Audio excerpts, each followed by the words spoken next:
Harry was the host of a so-called film about mental fitness and, well, the joke writes itself. But beyond the ludicrous premise, there are hidden details that made this charade all the more disturbing, as you're about to find out. Welcome back, my Battle Language buddies. My name is Jesus Enrique Rosas. I'm the Battle Language guy, and it would be great if you join us by just liking this video, subscribing, and hitting that bell. Let's get down to it. Just to be clear, I'm going to focus on Harry, because I'm sure Chloe, Kim, Adam Grant, and Blue Mendoza were just invited to share their thoughts, so they have no responsibility when the introduction of the video shows this. A close-up of Harry leaning into the camera in slow motion. I'm sorry if you just felt uncomfortable. That must be a normal reaction since, yes, it's creepy enough.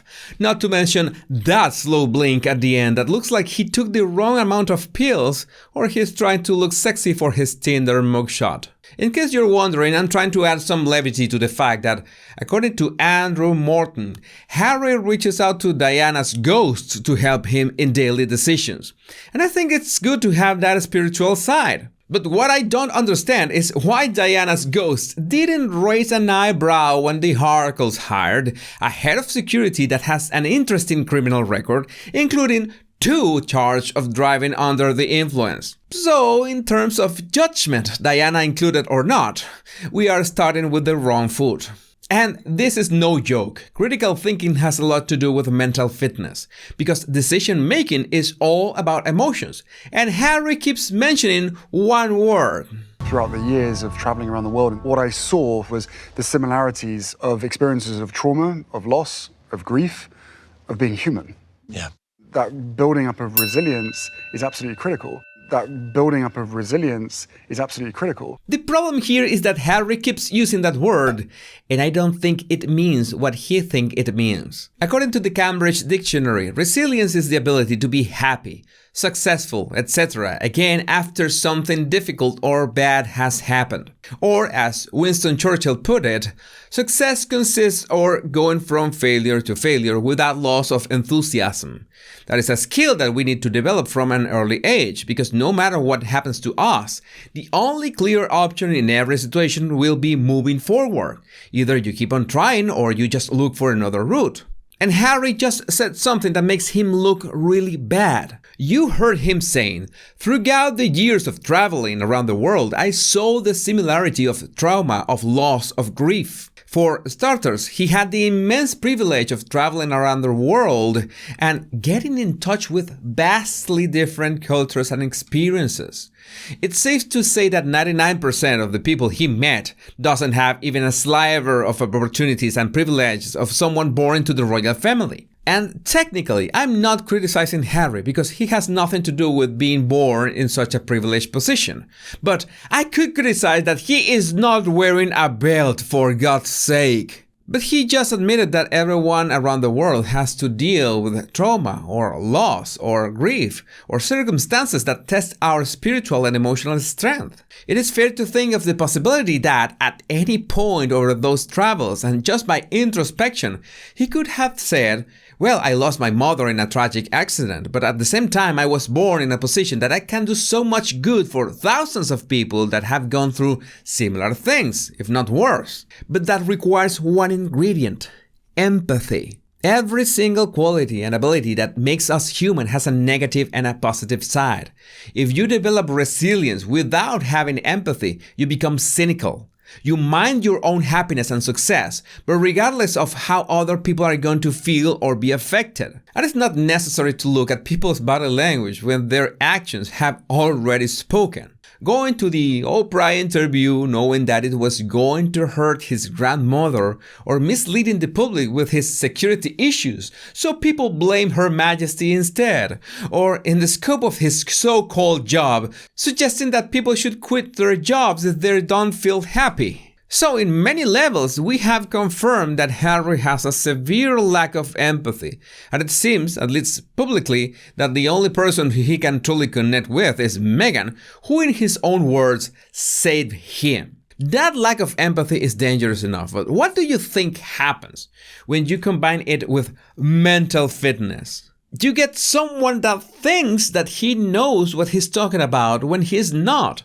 And that must be the reason we can see facial clues like the one you're about to watch. What does the term mental fitness mean to you?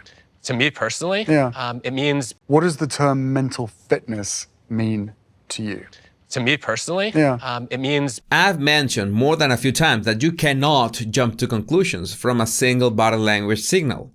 That you need to stack them so you can reach a better understanding of what's going on in the person's mind and heart. But beyond body language signals, it's critical to include behavior signals, in the sense that we already have a precedent of concrete actions that signal a lack of empathy, and the possibility that Harry truly believes that he knows what the term mental fitness means. So that must be the reason why he displays contempt as soon as he asks Adam for his concept of mental fitness.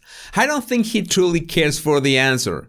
And just for any interviewing perspective, this is something that Adam must have picked up, even subconsciously. I'm sure you're as tired as me of just assuming Harry is awkward or something, because since a long time ago it's clear that he's conscious of his actions, but still can assume the responsibility about the outcomes. That also adds up to a lack of empathy. I think he wants to make up for it with gestures like putting both hands together like he's some kind of ginger llama or something. Jokes aside, this is the Harry that we have been seeing from a long time ago. Not that engaged, a little distant, and perhaps disconnected of what is happening in front of him. Color psychology has a lot to do with it, and that must be one of the reasons Harry's favorite color is that dull gray. No wonder he's wearing a gray shirt for this interview. But in that regard, and for the many times he's appeared both online and offline wearing that color, I think what he values most is to go unnoticed. You know how many times it seems that Meghan is just dragging them to appear in public, and he genuinely looks like he doesn't want to be there. That explains postures like his, with one foot put over the other, sideways, which again is something that he does in almost every situation. Yes, it seems that he feels awkward and he would prefer to not be in the spotlight. But at the same time, that is a problem for him. Because if there is the slightest intent to emulate his mother or do something with the platform in which he was born, regardless that he's not a working royal anymore, he has to realize that he's got the responsibility of doing something good. We don't see him engaged to the point of being excited or of realizing that after all the grief and struggle that he has witnessed with his own eyes around the world, he still can do something about it. Instead, he settled for pushing coaching services because here comes the pitch. We all benefit from having a coach. Coaches help individuals change their behaviors and improve their circumstances. A coach can see those dynamics in a way that people who are living them often are just blind to. Well, who can blame them? Better Up has to make money, and this is how they sell their corporate coaching services, so this was not unexpected. But Harry has dedicated himself to so much virtue signaling the past couple years that he has lost all credibility. And don't get me started with statements like this. How can we create more resilience for people? Not just a better version of themselves at work, but also a better version for their partners, for their family, and their whole community. Yeah, notice how he talks about resilience for people, for themselves, in third person, like it doesn't apply to himself. You remember in the previous clip that Adam talked about coaching in terms that we all need a coach. But in this case, Harry talks about that term, resilience, in third person, like it doesn't apply to him. Well, maybe since he's married to Meghan, he has already developed all the resilience a human being can attain. Let's see what he comes up with next time. If you want to refine your observation skills, all you have to do is download my 100 body language tips right in the description of this video. My name is Jesus Enrique Rosas, and it will always be a pleasure, my body language buddies. Much love and bliss.